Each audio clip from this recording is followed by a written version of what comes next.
Hello, Mishpacha. It's Courtney, America's Jewish mother. Happy Father's Day. I am here today to announce my July TBR. I will be participating in Doris's Summer School Readathon. Doris from All D Books. I will link her announcement video down below, and let's get into it.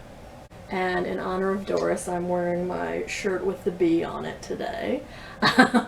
So almost all of the books that I want to read in July, I've put into the prompts that she's given for the Summer School Readathon, so let's get into it. So there are 5 prompts for the Summer School Readathon, which goes for the entire month of July, and there are 2 bonus prompts. So the first prompt, the first 5 are all sort of basic school subjects. So there's literature/language arts, social studies, science, math, and then a sort of exploratory elective type thing. And the 2 bonus prompts are Common Core, where you pair a fiction and a nonfiction together that are somehow related. And the second one is research. Second bonus prompt is research, which means that you pick a topic that you've not really learned anything about before, but that you're interested in learning more about for research.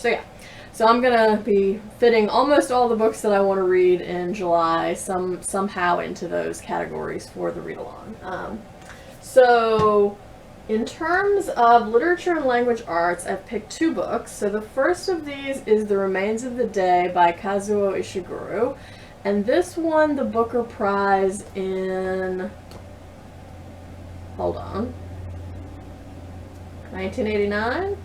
Yes, this won the Booker Prize in 1989. So this is about an English butler and post-war England, and maybe everything isn't as the butler thought that it was.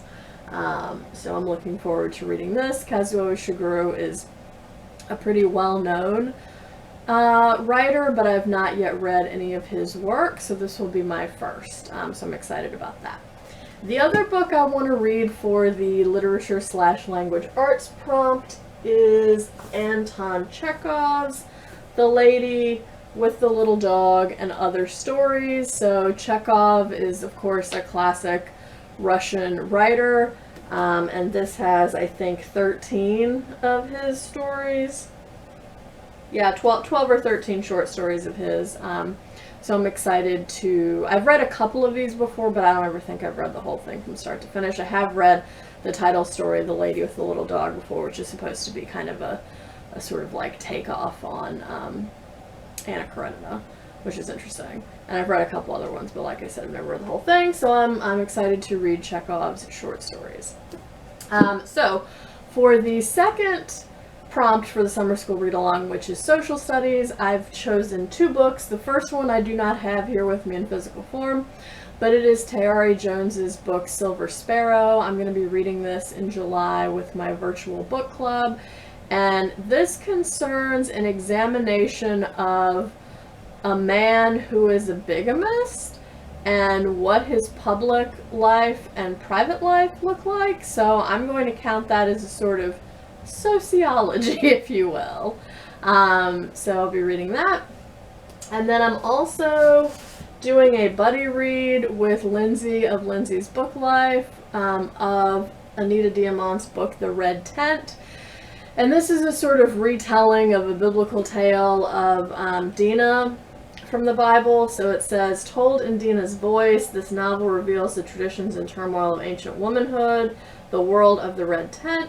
It begins with the story of her mothers, Leah, Rachel, Zilpah, and Bilhah, the 4 wives of Jacob. They love Dinah and give her gifts that are to sustain her through her hard-working youth, a calling to midwifery, and a new home in a foreign land. So I'm counting this as social studies because it's kind of like history/religious studies, which I think fits in for that one.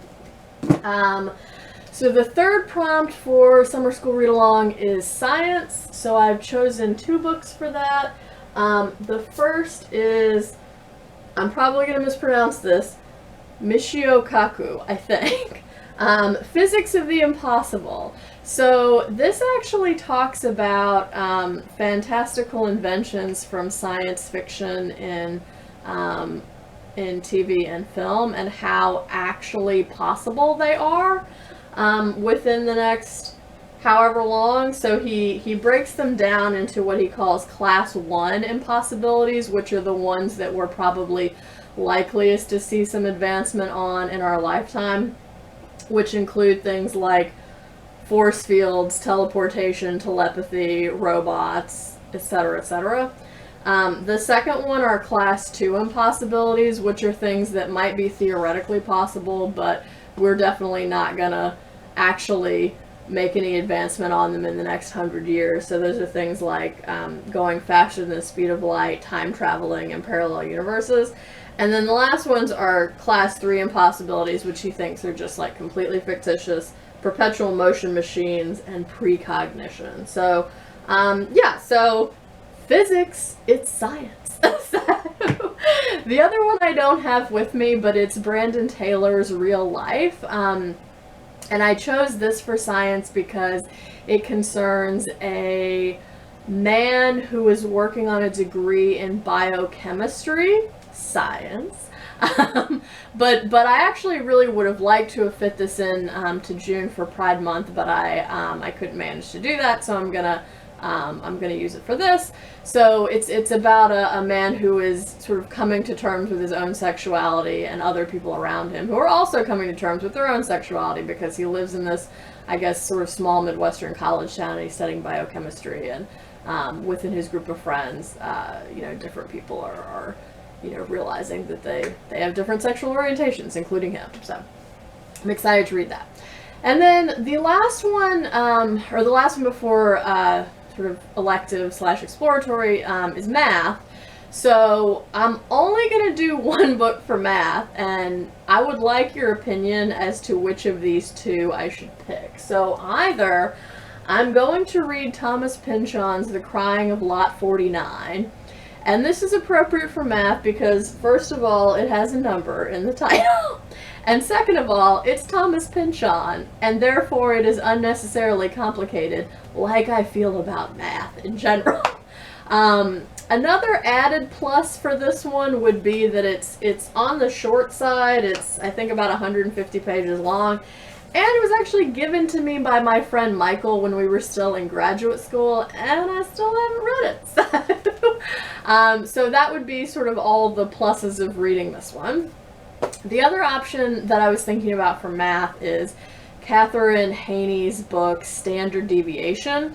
Standard deviation, that's a statistical function.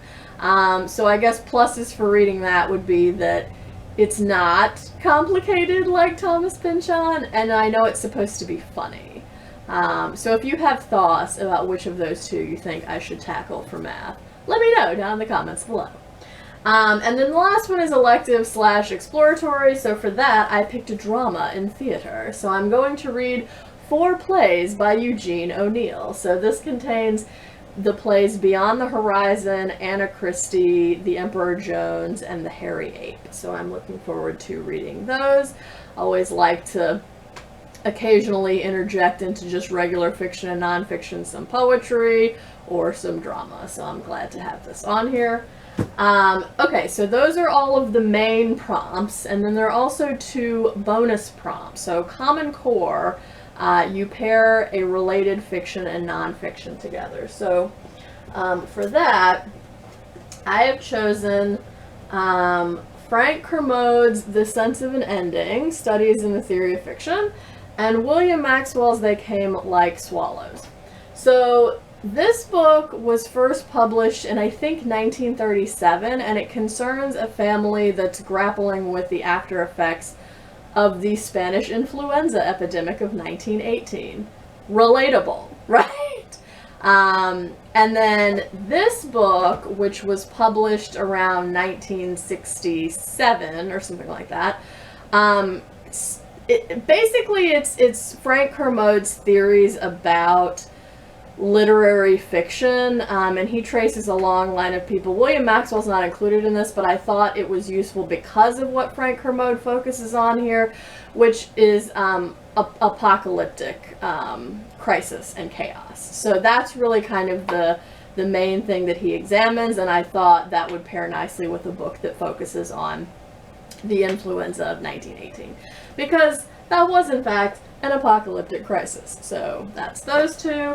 And then lastly, for research, I chose Bettina Love's book, We Want to Do More Than Survive, which is about abolitionist teaching. And I have read a little bit about anti-racist teaching, but I've never read anything about abolitionist teaching. So I'm excited to look into this.